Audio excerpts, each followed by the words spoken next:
Hello, everybody. I'm Felix Wemheuer, professor for modern China studies at the University of Cologne, and this is my YouTube channel, Studying Maoist China. Today, I have a special guest. It's Anja Blanke. Hello, Anja. Hi, Felix. Thank you for having me.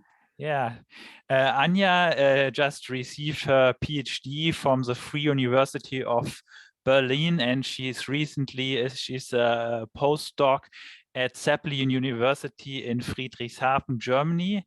And we want to discuss her new book here.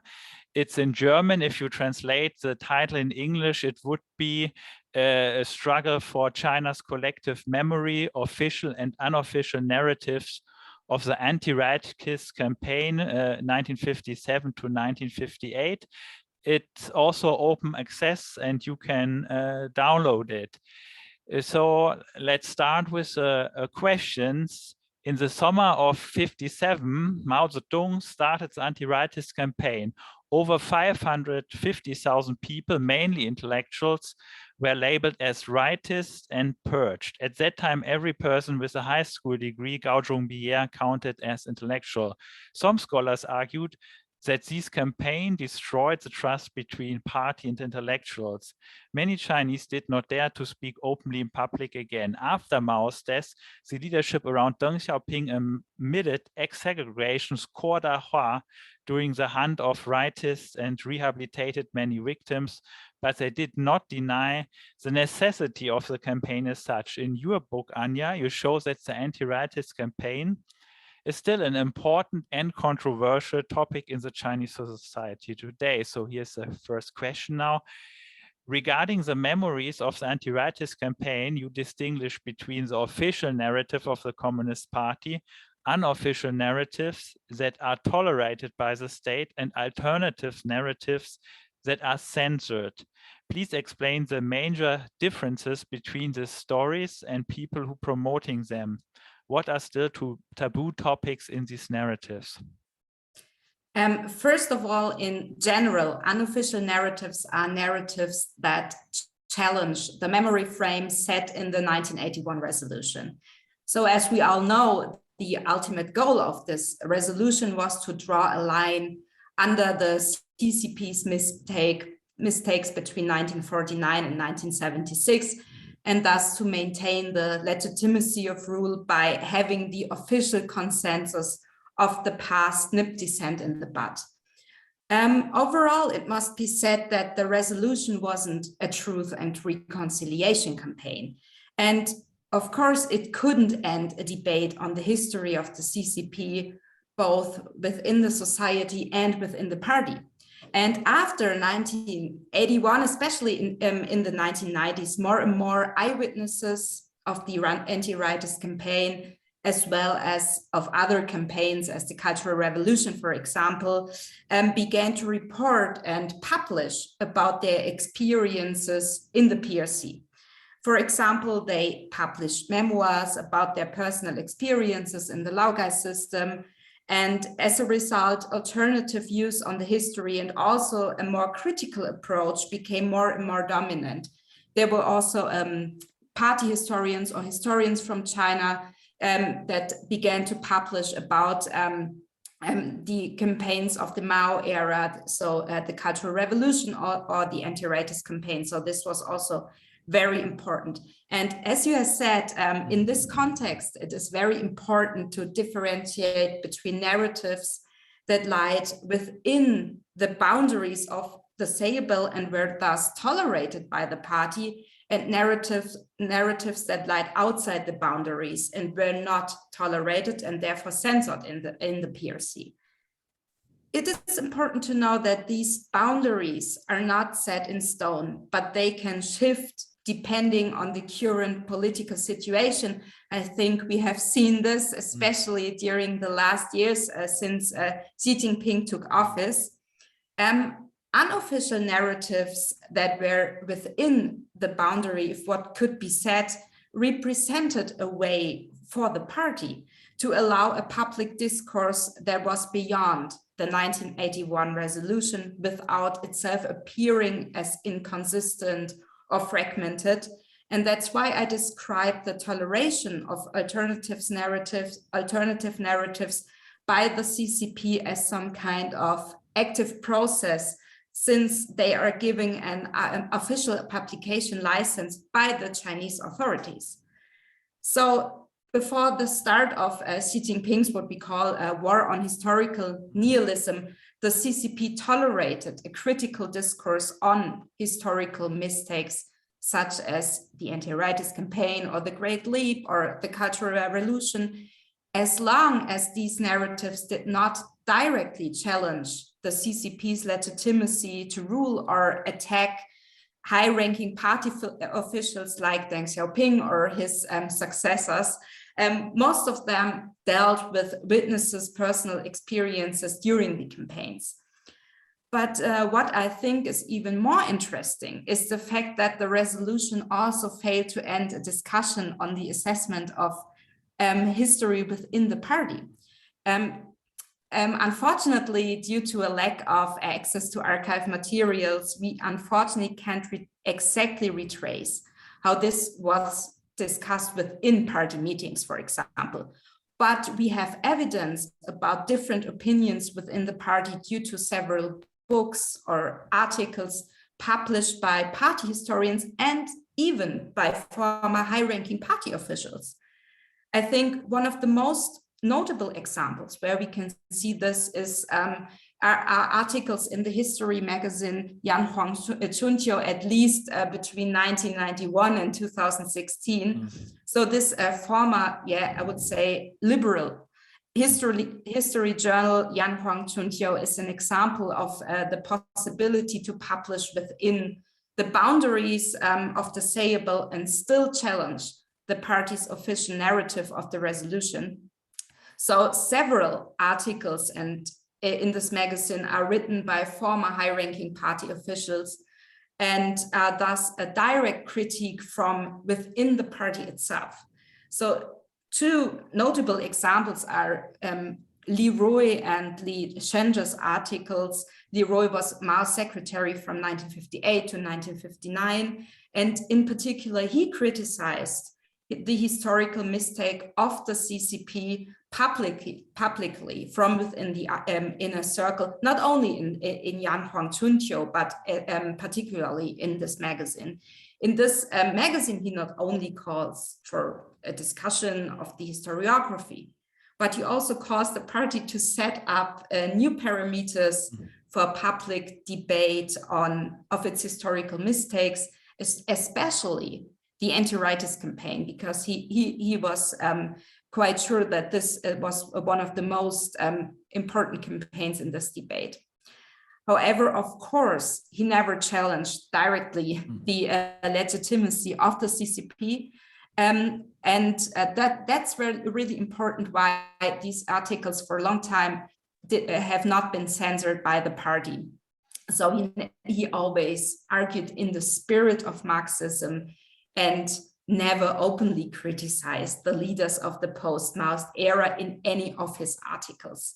So this does not count as an alternative narrative, right? Yeah. So what would be kind of example for alternative narrative? Yeah, for example, that he says, unlike the party, I think that his anti-rightist campaign was a bad mistake committed by the party, and we have to rethink this. He especially says that we have to rethink the 1981 resolution and the way it discusses the history, like the anti-rightist campaign or even the Cultural Revolution, but he did not directly criticized or challenged the party itself. So especially the party after 1976. Yeah. Okay. In this article. Yeah. Okay. I think he did it in other ways, publicly, before his death. I think he passed away 2 years ago. But yeah. Yeah. Okay, you already mentioned the name Deng Xiaoping, right? So let's lead us to the second question. So some scholars argue that Deng did not want to revise the verdict of the anti-rightist campaign because he had played a central role in the campaign himself as general secretary of the party.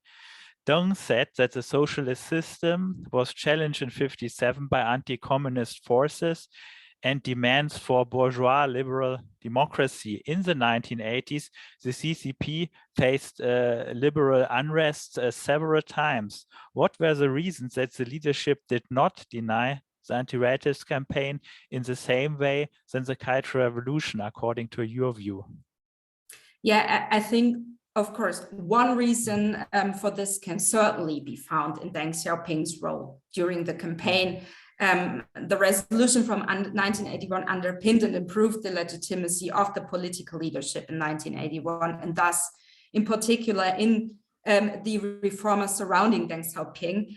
But I think that's not the only reason why the campaign was not classified a historical mistake or was not completely denied. I think that the party did not deny the anti-rightist campaign was also due to financial reasons.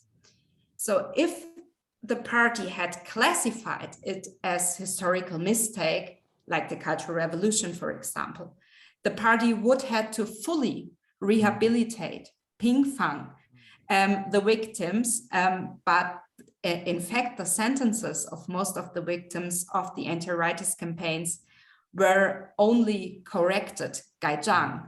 So in 1978, the party published a directive on the removal of the rightist heads that says that the sentences of the rightists should only be corrected.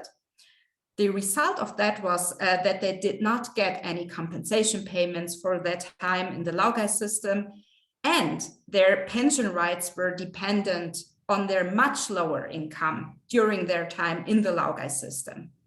There was also a party document that had been published in 1979, and it says that sentences between 1949 and 1966 should only be corrected politically. So in this way, the Chinese state could save a lot of money. One should not forget that at the end of the Cultural Revolution in 1976, the state found itself in a difficult financial position. So in fact, after 1976 or 1978, there were injustice and inequalities in the treatment of victims of the different campaigns after 1949. Yeah.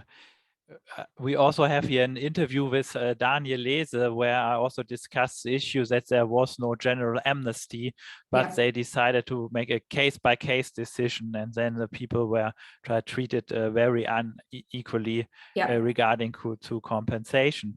So the next question is about the relation of the anti-rightist campaign and the Cultural Revolution. In our research regarding the Cultural Revolution, we came across the phenomena that former rightists sided with the rebels in 1966 to overthrow the leaders who had been in charge of the anti-rightist campaign. One famous example is Pan Fusheng, who was labeled rightist as the first party secretary of Henan in 1958 for opposing the Great Leap Forward. Also, the rebel leader of Shandong, Wang Xiaoyu, had suffered in 1957.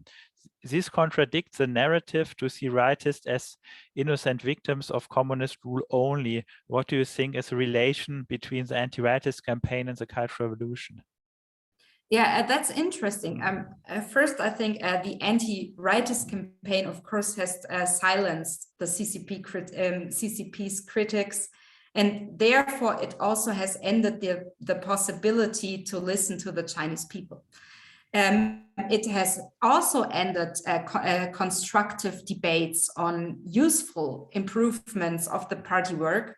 So within the party, local party cadres fear to speak out and they fear to address problems. So in that sense, the anti-rightist campaign, of course, has paved the way for the following catastrophes like the Great Leap and the Cultural Revolution. Overall, the anti-rightist campaign has led the intellectuals into passivity. Some rightists might have seen the turmoil of the Cultural Revolution as possibility to come out from their passivity, of course, siding with the rebels. made it possible to take some kind of revenge on the party or certain party cadres for their suffering. Because as soon as they were given the rightist head, they have lost social prestige and influence, of course. However, I think one should not forget that these cases were very, very rare. Most of the rightists were still in the Laogai system during the Cultural Revolution, especially at the beginning, and most of them had never the chance to side with the rebels. But the fact that they had a very low status, social status, made it very difficult for them to actively participate in the Cultural Revolution. So that's why these two cases are very interesting. Yeah, I think it depends. These cases, this were high party cadres who had been rehabilitated already before the Cultural Revolution, and other rightists in the Laogai system were in a total different situation. Yeah, this I agree. Yeah. So I read some literature and memoirs written by former rightists and saw rehabilitation movies from the 1980s. My impression is that almost everyone claims that he or she was innocent and were wrongly labeled. Some former rightists demand rehabilitation, compensation, or public apology from the CCP. Only a few people admit that they had made claims for the freedom of press, rule of law, guarantee of constitutional rights, or end of party leadership at the universities, etc. In 1957, many professors had been educated under Kuomintang rule or in the United States and had an upper class background. It's hard to believe that everyone welcomed that political cadres with peasant background took over the universities after liberation. Why were only a few people, or why are only a few people admit that they had made demands for political reforms and that they are proud of being labeled rightist? Yeah, I remember that we discussed this question several years ago when we met at Stanford University. Since then, I was trying to find memoirs of rightists who confess that they opposed the party. I failed, but I agree that this doesn't mean that everybody was innocent, of course. I think there are several reasons for the fact that we can hardly find these kinds of narratives. So one reason for this could be that those who made claims for deep political changes or those who challenged the CCP's legitimacy were executed. I could imagine that the party considered that these rightists were real enemies of the party and that the people and that they thought it was impossible to re-educate them through labor, to integrate them into the socialist society after the re-education process. Another reason could be that they have expelled their traumatic past out of their minds, and that they didn't want to speak about what they have gone through during the anti-rightist campaigns and the years after. Regardless they were guilty or not, life in the Laogai system, you know that very well, was tough for every rightist. But I can imagine that it was even harder for those who had really criticized or attacked the party and that they have made extremely traumatic experiences.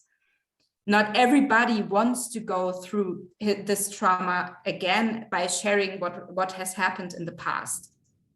And another possibility is that their individual memories have changed over the course of the years.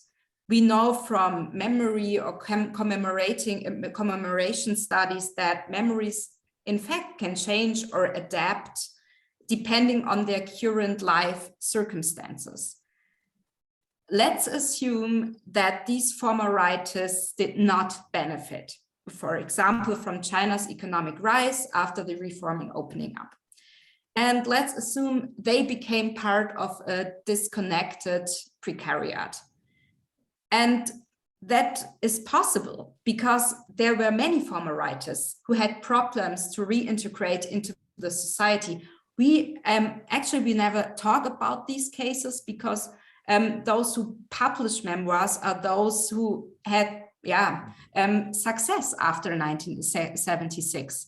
And it is also possible that these feelings of failure can influence their memories in a way that they really feel as political victims, both of the anti-rightist campaign and the reform and opening up, and that they had forgot how they had attacked the party. That is definitely possible.